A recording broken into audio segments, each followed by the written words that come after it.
Good morning students. In the earlier video, we have discussed what is a 3NF and we have solved one question for better understanding. So in this video, we will discuss one question so that you can practice these kind of questions, and if you find these kind of questions in GATE exam, you can easily solve them. Okay. So they have given a relation R which consists of 5 attributes and 3 functional dependencies, and even they have given the candidate key also. Now they are asking, check the relation is in 3NF or not. If it is not in 3NF, decompose the relation R into sub-relations such a way that the decomposed relations are in the 3NF. Okay. So as they have given the candidate key, we can easily calculate what are the prime attributes. The prime attributes are U comma V. The non-prime attributes are the attributes which are present in relation R but not in the prime attributes list, which is W, X and Y. How I got the prime attributes? The attributes which are contributing to the candidate key are the prime attributes. Okay. Once I got the prime attributes and non-prime attributes, I can check whether the FDs have partial dependencies, transfer dependencies, all these things. Now if you take this one, you have UV.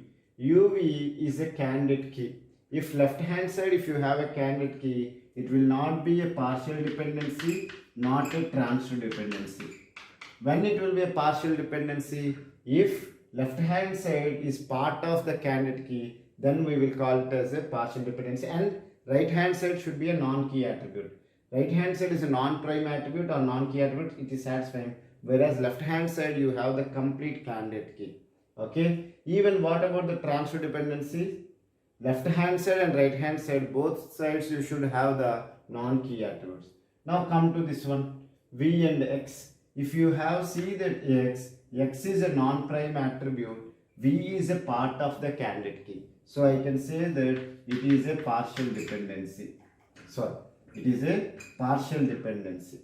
Okay. Now X determines Y. Y is a non-prime attribute, X is also non-prime attribute, then I can say that it is a transfer dependency. As you have partial dependency, the relation is not in 2NF. Okay. If it is not in 2NF, I can say that it is not in 3NF also. Why it is not in 3NF? If the relation should be in 3NF, first condition should be the relation should be in 2NF. But if you see this relation R, it is not in 2NF. So the highest normal form is 1NF only. Sometimes they can ask the question, what is the highest normal form for this relation? If you take this relation, the highest normal form is 1NF. Why? By default, all the relations will be in 1NF or first normal form. Okay. So the first part we have done. They have asked check whether it is in 3NF or not. It is not in 3NF. Now the second part we need to do. What is the second part? They have asked decompose the relation R such a way that the decomposed relations will be there in the 3NF. So first what I will do is that I will take the relation R U V W X Y. First I should make it into 2NF because already it is not there in the 2NF. If it is not there in the 2NF, how I will make it into 3NF? So first I will make it into 2NF. How I will make it into 2NF? Which FD has created the problem? This FD has created the problem. V determines X is a partial dependency. Because of this one, it is not in the 2NF. So take the FD. V determines X. Take the left hand side of the FD. V. Compute the closure of it. Okay. Compute the closure of it. What is the closure of V? V, X. From X you can get the Y. So V, X, Y are the attributes found from the closure of V. How I got the V? V determines V is a trivial functional dependency. Here V determines X, so closure will have X. X determines Y, so you got the Y. Okay, you know other attributes we can find. So this is the closure of V. So take those attributes V, X, Y. Okay, make it as a relation R1. So leave the V. What are the other attributes you got? Because left hand side you have V, leave the V. So these are the other attributes you got. You cancel them. okay, from the relation R. We have done the similar way for the second normal form also, so we are doing the same process. Now take the remaining attributes. U, V, W are the remaining attributes will be there in the relation R2. Okay. Is it clear? Okay. So now we will check whether this, after decomposing, whether it is there in the 2NF or not. Once we make it into 2NF, then we will go for the 3NF. Okay. So take the, first we need to find what are the FDs belongs to R1. V determines X, okay, X determines Y will be there in the relation R1, and UV V belongs to W, means UV determines W belongs to relation R2. If you see that, as I said earlier, relation R1 is decomposed into R1 and R2. Whatever the process I am discussing, this kind of decomposition will always give the lossless decomposition. If you have a doubt, you pause the video and you can check it. You will find it that it is a lossless decomposition. Now we will see whether it is functional dependency preserving is happening or not. When I can say that functional dependency is preserved, if you perform the union of the FDs there in R1 and R2, if you get the FDs which are there in the original relation R, then I will say that preserved. Else it is not preserved. If you see that all the FDs are preserved, okay, so it is lossless decomposition and functional dependency preserving is also done. If you does not know what is this lossless decomposition and functional dependency preserving, you go through my earlier videos, you will understand those concepts in a better way, then come back to this video. Okay, so now we'll come to this R1. The partial dependency is V determines X. So this one is created the problem. So if you take the R1 relation R1 I have taken consists of V, X, Y, okay, which is having the attributes V, X, Y, and the FDs is V determines X, X determines Y. Now calculate the candidate key. What is the candidate key for this one? V closer, if I calculate, I will get V, X, Y. So the candidate key for this relation R1 is V. I will check any other candidate key is possible or not. The other candidate key can be possible is X closer. We will check it. X closer will give me X and Y. It does not consist of V, so it cannot be a candidate key. We will take Y closer. Y closer will give me only Y. So X is not a candidate key, Y is not a candidate key. So only one candidate key possible is only V. So once you got the candidate key, what is the prime attributes? Prime attribute is V. Non-prime attributes are X, Y. Okay, I am talking only about the relation R1, not about the original relation R. Now we will check it. V determines X.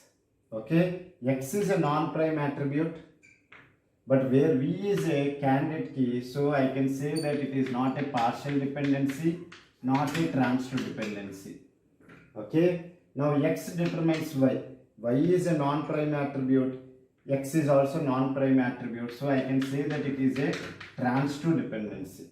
Okay, this one is not a partial dependency, not a transitive dependency, and this one is a transitive dependency. Okay, once there is no partial dependencies, I can say that the relation R1 is in 2NF. Okay, the relation R1 is in 2NF. Come to this one, as it is having transitive dependencies, I can say that it is not in 3NF. This one you can check it, it will be there in the 3NF. So don't worry, because it does not consist of partial dependency, transitive dependency. You no need to look about this one. These only created the problem, so we are worrying about them. So finally we understood that this R1 is in 2NF. Okay, so now we have to make it into 3NF. How can we make it into 3NF? Take the R1. Which one is created the problem? X determines Y is the FD created the problem. Okay, now calculate the closure of X. Okay, closure of X, if I calculate, I will get X comma Y. Okay, X comma Y I will get. So let me write here. x comma y will be there in the, let me make it as R11, okay, because R1 is decomposed it into R11 and we will further do it, okay. Leave the x, what is the extra one is the y, cancel the y, remaining attributes you take it into R12. Is it clear? Let me discuss again. Which FD has created the problem? X determines y. Okay, V determines x is not creating any problem. So take the x determines y, calculate the x closure. You will get x because it is a trivial and y from the x determines y FD. So take the xy as R11 relation. As you got y as extra, cancel that y. So take the remaining attributes in R12 relation. Now if you see that what are the FDs will be belongs to this one, x determines y, okay. What about this one, v determines x. V determines x, already we found that it is not consists of partial dependencies, transfer dependencies. So now we will see the x determines y, okay. So now you see we have a R11 relation consists of attributes x comma y with an FD called x determines y. If you calculate the closure of x, you will get x comma y. So I can say that the candidate key is x. Once you got the candidate key as x, the prime attribute will be x, non-prime attribute will be y. Okay, are you able to understand? So if x is a candidate key, y is a non-prime attribute, I can say that it is not a transfer dependency. There is no transfer dependencies. So as there is no transfer dependencies, I can say that R11 is in 3NF. Already R12 is in 3NF, even R2 is in 3NF. So I can say that the original relation R is in 1NF, R1 and R1 is in 2NF, R11 and R12 are there in the 3NF. So we have decomposed the R into three relations. See it, R is decomposed into R11, R12, or you can write like this, R is decomposed into R1 and then R2. R1 is again further divided into R11 and R12. Such a way that R11, R12, R2 are there in the 3NF. That is what they are asking for the decomposition part. I hope you have understood this concept. If you does not understand, no problem. You repeat the video again, you will understand the concept in a better way. And I request everyone to practice these kind of questions, because in GATE these kind of questions they will ask every year, so that you can easily secure the marks if you practice them well. Okay. Thank you so much.